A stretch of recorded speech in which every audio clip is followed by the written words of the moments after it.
Madridistes, on continue avec un homme qui n'apparaît pas par hasard. Et qui résonne à nouveau avec force quand l'été approche. Enzo Fernández. Un footballeur qui était déjà dans l'orbite du Real Madrid. Qui a pris un autre chemin. Mais qui maintenant regarde à nouveau vers Chamartin avec des yeux d'illusion, d'ambition et de faim de grandeur. Et quand un joueur de son niveau commence à lancer des messages, au Real Madrid, on écoute. On n'agit pas toujours immédiatement. Mais on analyse toujours. Enzo Fernández n'est pas un milieu de terrain quelconque. C'est un champion du monde. C'est compétitif jusqu'à la moelle. Et c'est de ces joueurs qui comprennent le football depuis le sacrifice, la hiérarchie et la personnalité. Il est arrivé à Chelsea comme un grand pari.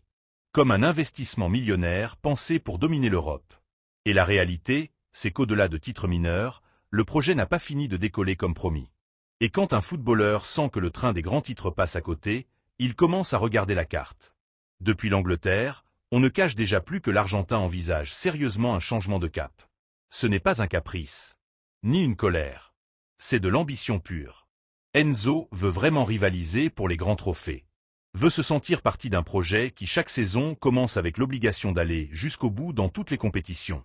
Et là, qu'on le veuille ou non aux rivaux, il n'y a qu'un seul nom qui résonne avec force dans la tête de n'importe quel footballeur top. Le Real Madrid. Enzo a laissé tomber des messages très clairs à son entourage. Il n'a pas parlé de beaucoup de destinations. Il n'a pas ouvert un éventail infini de possibilités. Il a été direct. La Liga espagnole lui plaît. Le football qu'on joue ici l'attire. Et surtout, il comprend que le Real Madrid est le club qui peut le mieux potentialiser sa carrière au moment exact où il se trouve. Ni trop tôt, ni trop tard. Juste maintenant. Et c'est ici qu'entre en scène l'intelligence de la direction du Real Madrid. Qui une fois de plus démontre pourquoi ce club ne se laisse pas emporter par des impulsions. Ni par du bruit médiatique. À Valdebebas, ils savent que le milieu de terrain est dans un processus de transition délicat. Il y a du talent. Il y a de l'énergie. Il y a du muscle et de l'arrivée.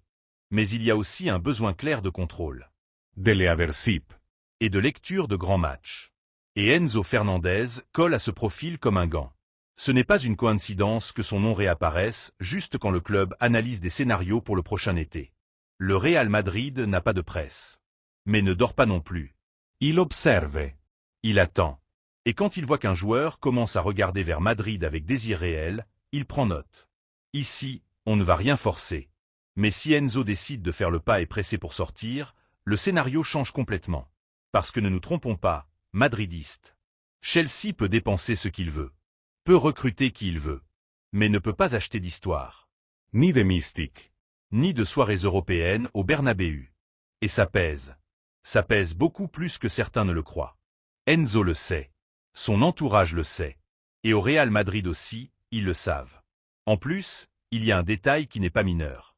Et qui en dit beaucoup sur le moment personnel de l'Argentin.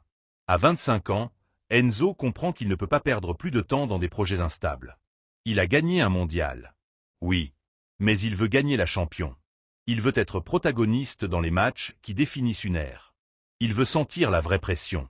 Celle qui n'existe que quand porter le blanc est une obligation quotidienne d'excellence. Au Real Madrid, pendant ce temps, la posture est claire et cohérente. Ce n'est pas une priorité absolue aujourd'hui. Mais c'est une opportunité qu'on valorise très sérieusement si les conditions s'alignent. Et ça, madridiste, c'est précisément ce qui différencie ce club du reste. Ici, on ne recrute pas des noms par anxiété. On recrute des pièces quand le plateau l'exige. La recommandation de Julián Álvarez. Les conversations privées. Les conseils sur Madrid. Sur où vivre. Sur comment est le quotidien au club. Tout ça fait partie d'un contexte qui ne se filtre pas par hasard. Ce sont des signaux petits, mais constants. Et quand autant de signaux pointent dans la même direction, le madridisme a le droit de s'enthousiasmer. Maintenant, la question est pour vous, madridistes. Vous pensez qu'Enzo Fernández devrait être le choisi pour renforcer le milieu de terrain du Real Madrid?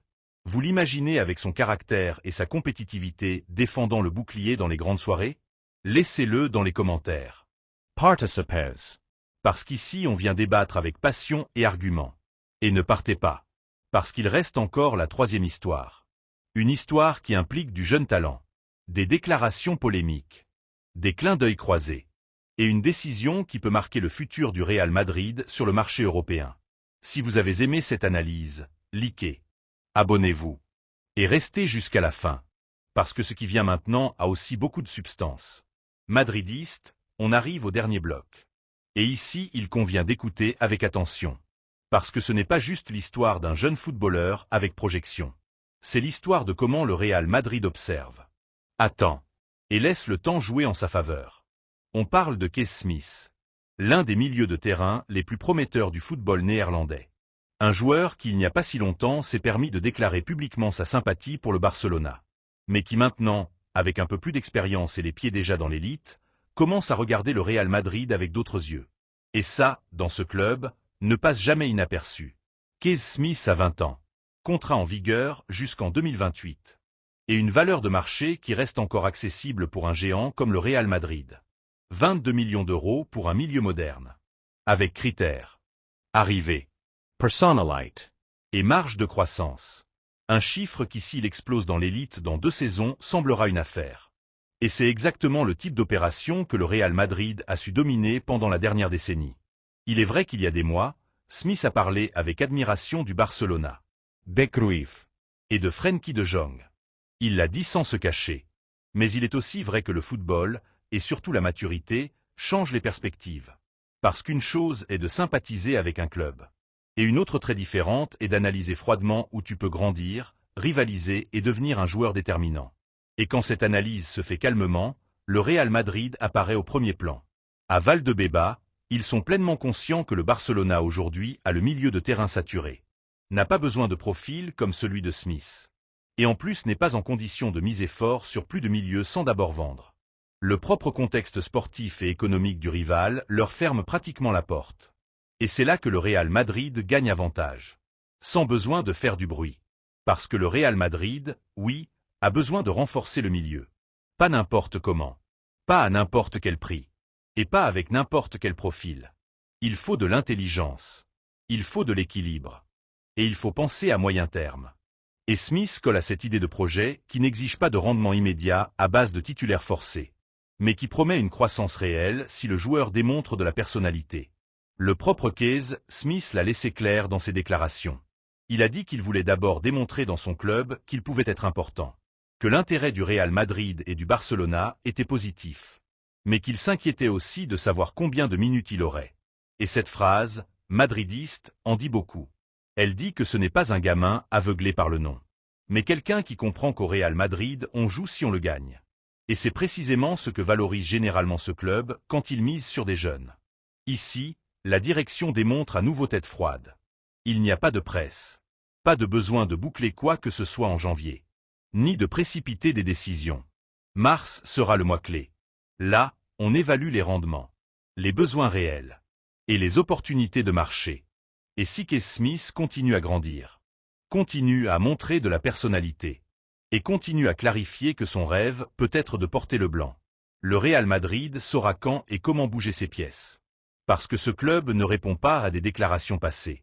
Ni à des unes provocatrices. Il répond au talent. Au moment. Et à la conviction. Et si un joueur comprend que le Real Madrid n'est pas qu'un pas de plus, mais le plus grand défi possible, alors le scénario change complètement.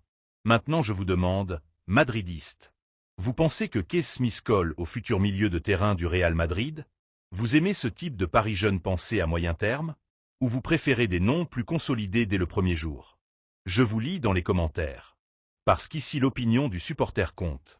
Et si vous avez aimé cette vidéo complète, si les analyses vous ont servi, et que vous voulez rester au courant de tout ce qui entoure le Real Madrid, Like us. abonnez-vous à la chaîne. Et laissez votre commentaire. Et maintenant oui. Cliquez sur ce qui apparaît à l'écran pour continuer à avoir plus de contenu exclusif du meilleur club du monde. Parce que ça ne s'arrête pas. Et le Real Madrid non plus.